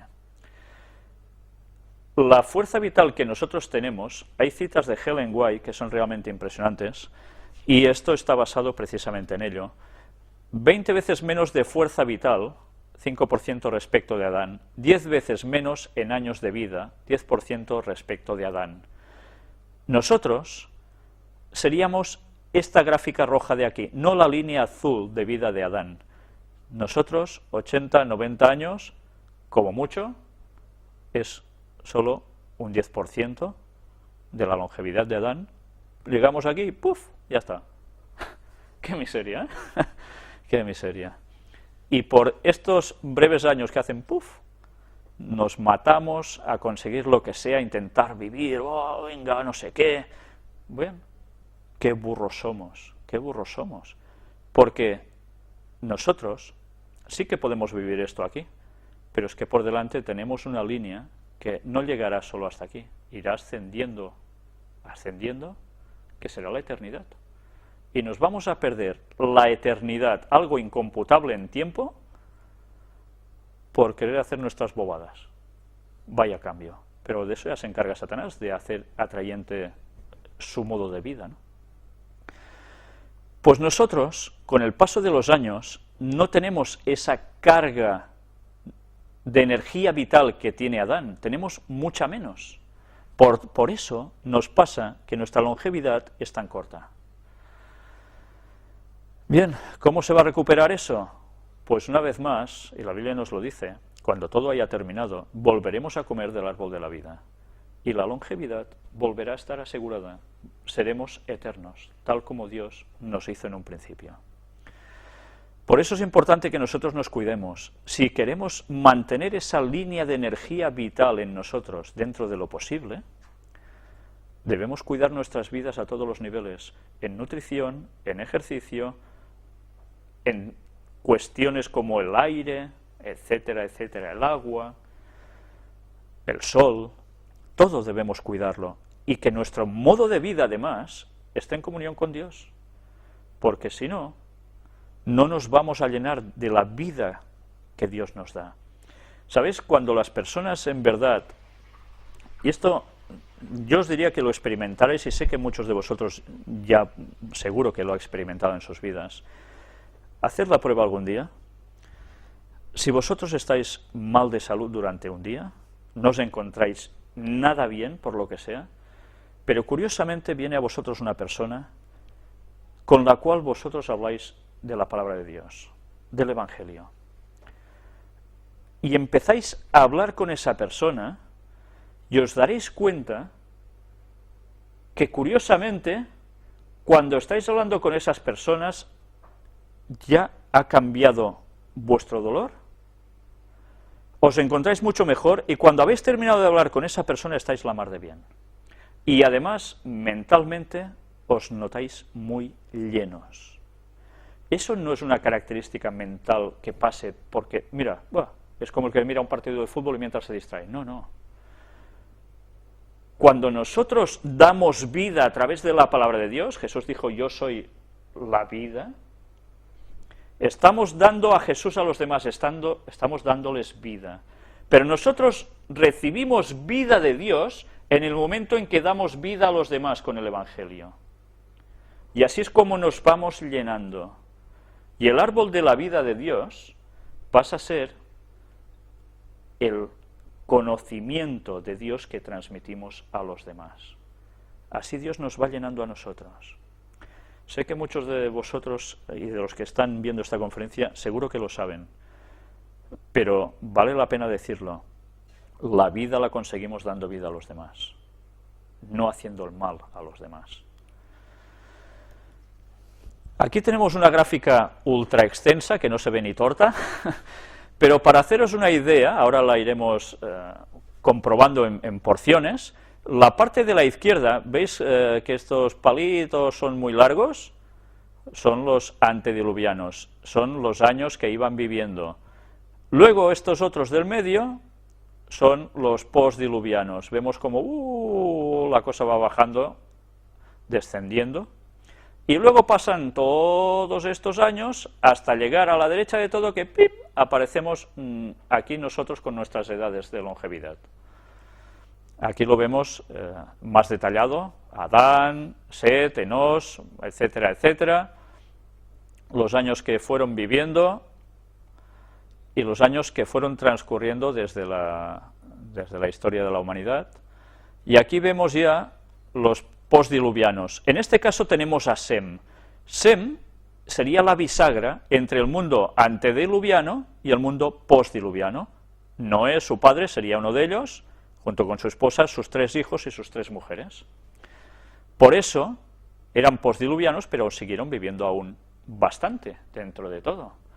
Pero luego ya la siguiente generación, parece que aquí se mantiene un poquillo, va bajando, y la cosa ya va rondando por estas edades. Luego pasan los años, llegamos al 2010, 2011, nuestro año, y aquí nos quedamos. Y aún gracias, y aún gracias. Pues bien, esta es la gráfica, si los ponemos a todos más o menos juntitos, con todos los patriarcas bíblicos, etcétera, etcétera. Esta es la realidad de la vida. Y ahora vamos a terminar el tema de hoy con unas citas de Ellen White. Va a ser una parte de sus citas, vamos a quedarnos a la mitad de una lectura de su libro, de un capítulo de su libro, y empalmaremos con la siguiente conferencia, el próximo día, si Dios quiere, con la continuación de este escrito y muchos más que ella produjo, precisamente mostrándonos cómo era la vida del hombre antediluviano, cuál era la situación del mundo. No vamos a partir precisamente de los días anteriores al diluvio o de esos pocos años. Tendremos que remontarnos casi al origen del hombre, para que vayamos comprendiendo cómo las cosas fueron realmente cambiando. Aquí tenéis a Ellen White, cuando ya era una anciana. Sabéis que murió a los 87 años, en 1915. Y de la cual hemos visto escritos tan impresionantes que nadie puede negar su veracidad con el cumplimiento que vemos cada día. Vamos a leer precisamente de uno de sus libros, de sus primeros libros, Patriarcas y Profetas, donde nos narra la historia desde el origen del hombre hasta una cierta cantidad de profetas, y después ese libro tiene una continuación que es Profetas y Reyes, que es la continuación hasta prácticamente los tiempos de Jesús. Vamos a leer el capítulo 6, iremos deteniéndonos a veces mientras vayamos leyendo, como hicimos en anteriores conferencias, y nos trata directamente de Set, el tercer hijo de Adán y Eva, y Enoc, del cual antes hemos también mencionado algo. Adán tuvo otro hijo, que debía ser el heredero de la promesa divina, el heredero de la primogenitura espiritual. El nombre dado a este hijo, Set, significa señalado o compensación, pues dijo la madre: Dios me ha sustituido otra simiente en lugar de Abel, a quien mató Caín. Esto se registra en Génesis 4:25. Es interesante las palabras que aquí utiliza Eva. Simiente en lugar de Abel. Recordemos que en Génesis 3:15 se hace la primera profecía donde dice la guerra que habría entre los descendientes de Satanás y los descendientes del pueblo de Dios, o sea, los hijos que no siguen lo correcto y los que siguen lo correcto, hasta llegar al Mesías, donde hay el gran conflicto y donde se decide la suerte de toda la humanidad de todos los tiempos. Es muy importante conocer que Jesús venía de la simiente precisamente de Set. Set aventajaba en estatura a Caín y Abel, y se parecía a su padre Adán más que sus otros hermanos. Os vais a sorprender cuando veáis qué descripción se da de Adán. Ellen White escribe sobre ello, y entenderemos cómo la tierra verdaderamente estaba habitada por gigantes. Gigantes en comparación con nosotros, evidentemente. Tenía un carácter digno y seguía las huellas de Abel. Sin embargo, no había heredado más bondad natural que Caín. Esto es interesante. Si nos damos cuenta, ya los hijos de Adán y Eva heredan la tendencia ¿a qué? ¿Al bien o al mal? Al mal. El pecado ya ha quedado registrado en nuestros genes y nuestra tendencia natural ya no es el bien, como era la de Adán y Eva antes del pecado, sino nuestra tendencia natural ya es el mal. Y debemos luchar contra eso.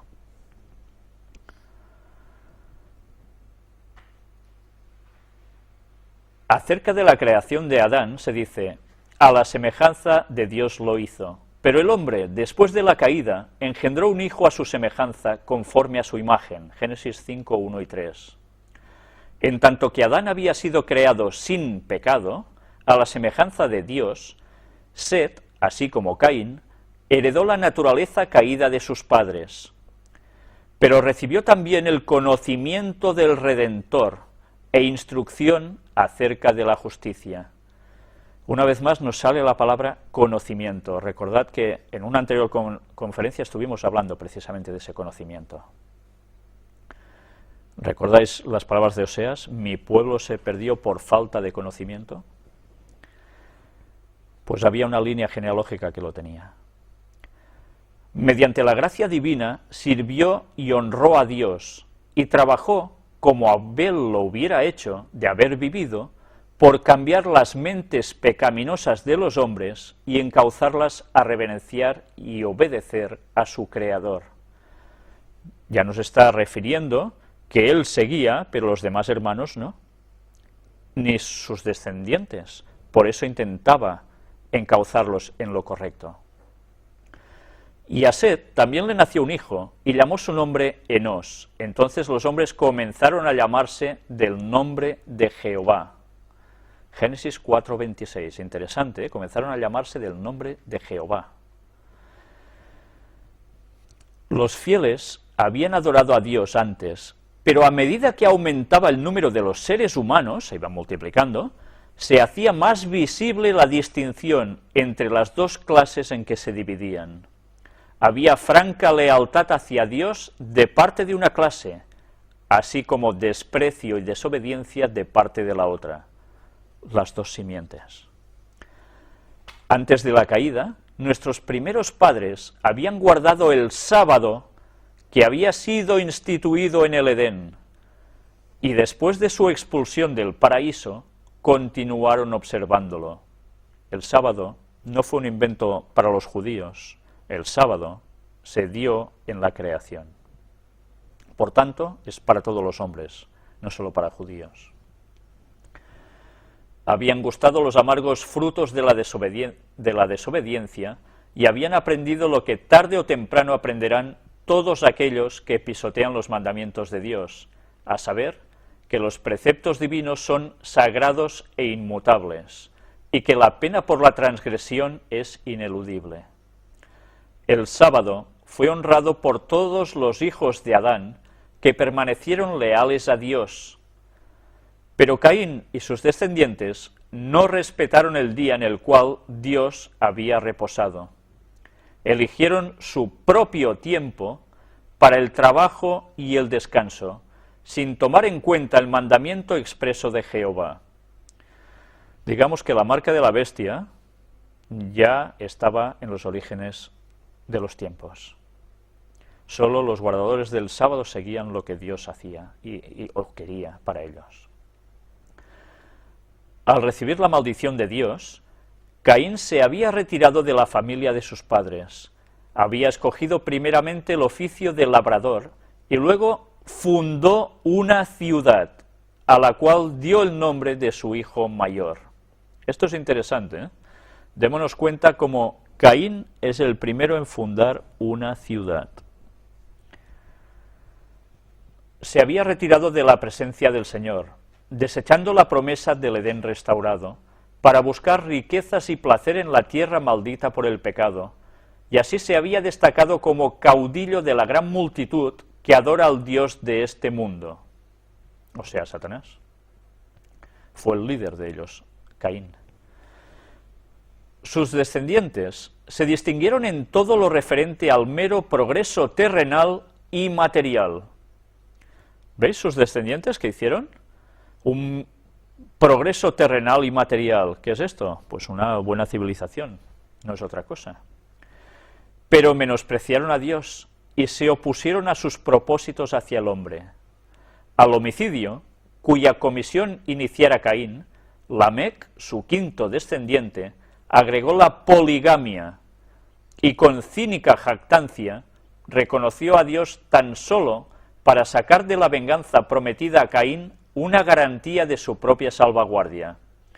Abel había llevado una vida pastoral, habitando en tiendas o cabañas, y los descendientes de Set hicieron lo mismo y se consideraron peregrinos y advenedizos sobre la tierra, que buscaban una patria mejor, es a saber, la celestial. Y esto se escribe en Hebreos 11, 13 y 16. Qué curioso, ¿eh? El pueblo de Dios llevaba una vida natural, mientras los otros se apiñaron en ciudad. Interesante este concepto, ¿eh? Durante algún tiempo, las dos clases permanecieron separadas. Esparciéndose del lugar en que se establecieron primeramente, los descendientes de Caín se dispersaron por todos los llanos y valles donde habían habitado los hijos de Set. Y estos, para escapar a la influencia contaminadora de aquellos, se retiraron a las montañas y allí establecieron sus hogares. Evidentemente, los otros eran más. Ellos eran solo de un palo de la dinastía, por decirlo de algún modo, ¿no? Los otros eran más y se extendieron más, y fueron cada vez más hacia ellos, que estaban separados porque ellos no querían ser paganos. Y al final se vieron obligados a tener que retirarse a las montañas. Vayamos aprendiendo las lecciones, porque la historia siempre se repite. Mientras duró esta separación, los hijos de Set mantuvieron el culto a Dios en toda su pureza, pero con el transcurso del tiempo se aventuraron poco a poco a mezclarse con los habitantes de los valles. Ya sabéis, esas pequeñas transigencias, bueno, un poco con ellos no pasará nada. Esta asociación produjo los peores resultados. Vieron los hijos de Dios que las hijas de los hombres eran hermosas. Génesis 6:2. Aquí las personas que quieran seguir diciendo que eran ángeles caídos, lo tienen muy mal. En el contexto que Ellen White misma cita, dice que estos hijos de Dios eran los descendientes de Set, no ángeles caídos. Atraídos por la hermosura de las hijas de los descendientes de Caín, los hijos de Set desagradaron al Señor aliándose con ellas en matrimonio. Muchos de los que adoraban a Dios fueron inducidos a pecar mediante los halagos que ahora estaban constantemente ante ellos y perdieron su carácter peculiar y santo. Al mezclarse con los depravados, llegaron a ser semejantes a ellos en espíritu y en obras. Menospreciaron las restricciones del séptimo mandamiento y tomáronse mujeres escogiendo entre todas. Los hijos de Set siguieron el camino de Caín, que se registra en Judas, versículo 11. Es interesante, los hijos de Set siguieron el camino de Caín, se habían corrompido también el pueblo de Dios. Fijaron su atención en la prosperidad y el gozo terrenales y descuidaron los mandamientos del Señor. A los hombres no les pareció tener a Dios en su noticia, se desvanecieron en sus discursos y el necio corazón de ellos fue entenebrecido. Por tanto, Dios los entregó a una mente depravada. Romanos 1, 21 y 28. Es lo que posteriormente también el apóstol Pablo dice, y a lo bueno llamaron malo, y a lo malo bueno, ¿no? Ahora parece que las cosas malas debemos aceptarlas como algo normal. Va en contra de lo que sabemos que debe ser, pero es igual, todo es normal, y todo es bueno. El pecado se extendió por toda la tierra como una lepra mortal. Adán vivió casi 1000 años entre los hombres como testigo de los resultados del pecado.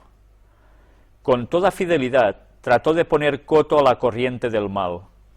Es impresionante, ¿eh? Adán se dio cuenta de cómo había metido la pata haciendo entrar la destrucción en la tierra, el mal, con su pecado.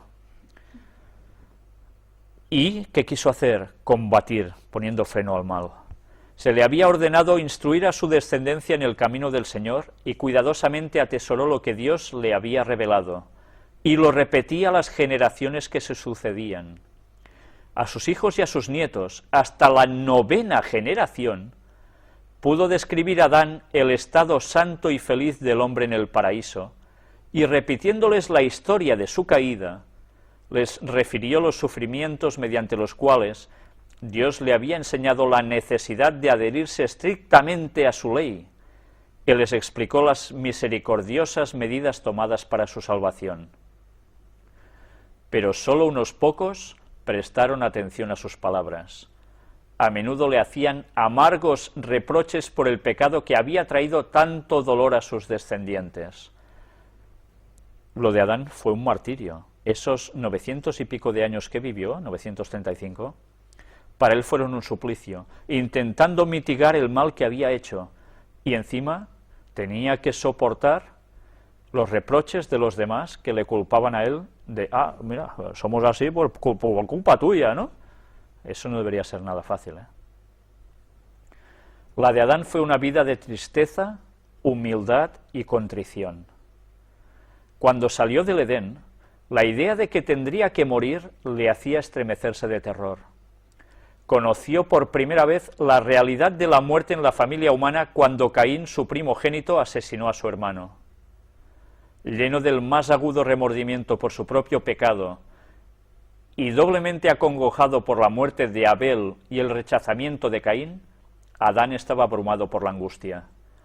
Veía cómo por doquiera se esparcía la corrupción que iba a causar finalmente la destrucción del mundo mediante un diluvio, y a pesar de que la sentencia de muerte pronunciada sobre él por su hacedor le había parecido terrible al principio, después de presenciar durante casi 1000 años los resultados del pecado, Adán llegó a considerar como una misericordia el que Dios pusiera fin a su vida de sufrimiento y dolor.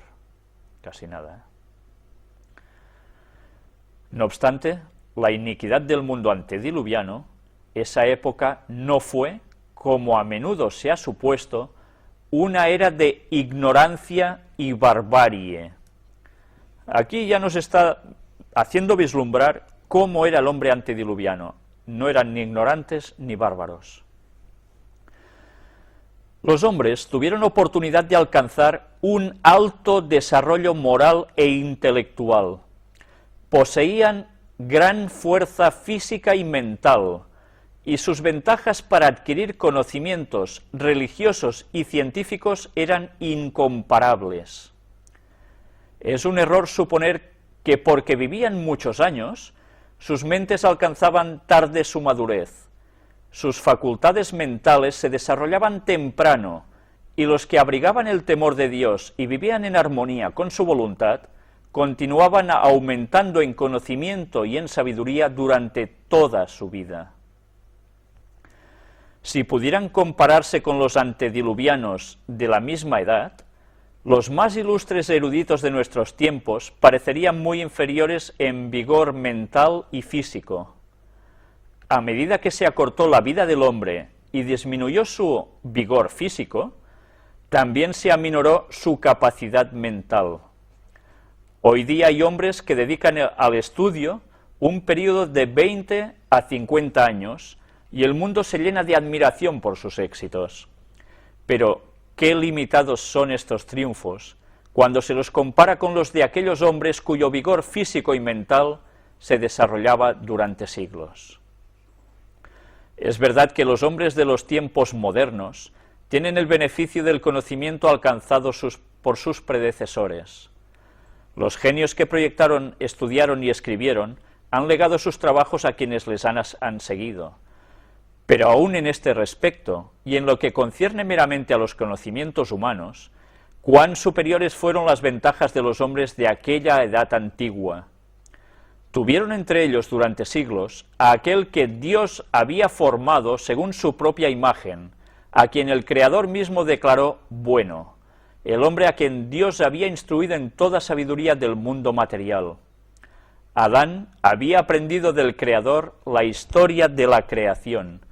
Él mismo había presenciado los acontecimientos de 9 siglos y comunicó sus conocimientos a sus descendientes. Los antediluvianos no tenían libros ni anales escritos, pero con su gran vigor mental y físico disponían de una memoria poderosa que les permitía comprender y retener lo que se les comunicaba para transmitirlo después con toda precisión a sus descendientes. Qué distinto de nosotros, que nos cuentan algo y cuando se lo decimos a los otros ya no tiene nada que ver lo que contamos, ¿no? Hacer la prueba, eso que llaman el teléfono, ¿no? Que uno se corre la voz al otro y cuando da toda la vuelta al círculo de personas, el final no tiene nada que ver con lo que era. Durante varios siglos hubo 7 generaciones que vivieron contemporáneamente y tuvieron la oportunidad de consultarse para aprovechar cada uno los conocimientos y la experiencia de las demás. Claro, su longevidad les daba para esto. Las ventajas que gozaron los hombres de aquellos tiempos para obtener un conocimiento de Dios por el estudio de su obra no han sido igualadas desde entonces. Lejos de ser una era de tinieblas religiosas, fue una edad de grandes luces. Todo el mundo tuvo la oportunidad de recibir instrucción de Adán, y los que temían al Señor tuvieron también a Cristo y a los ángeles por maestros. Casi nada, ¿eh? Y tuvieron un silencioso testimonio de la verdad en el huerto de Dios, que durante siglos permaneció entre los hombres. Está hablando del huerto del Edén. Adán y Eva habían sido expulsados de allí, pero el huerto aún estaba allí en tiempos antediluvianos.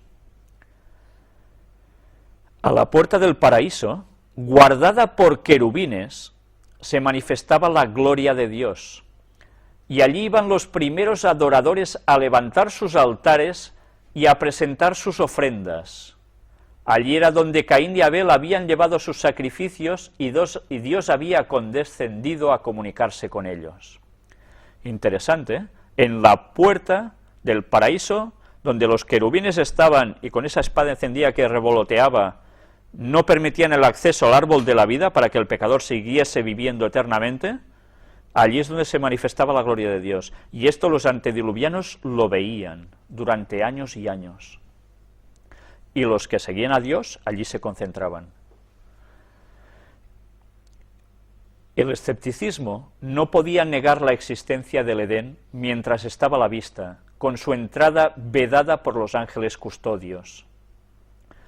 El orden de la creación, el objeto del huerto, la historia de sus 2 árboles tan estrechamente ligados al destino del hombre, se refiere también al del conocimiento del bien y del mal, el que fue la transgresión de ellos, eran hechos indiscutibles, y la existencia y suprema autoridad de Dios, la vigencia de su ley, eran verdades que nadie pudo poner en tela de juicio mientras Adán vivía. A pesar de la iniquidad que prevalecía, había un número de hombres santos, ennoblecidos y elevados por la comunión con Dios, que vivían en compañerismo con el cielo. Eran hombres de poderoso intelecto, que habían realizado obras admirables. Tenían una santa y gran misión, a saber, desarrollar un carácter justo y enseñar una lección de piedad, no solo a los hombres de su tiempo, sino también a las generaciones futuras.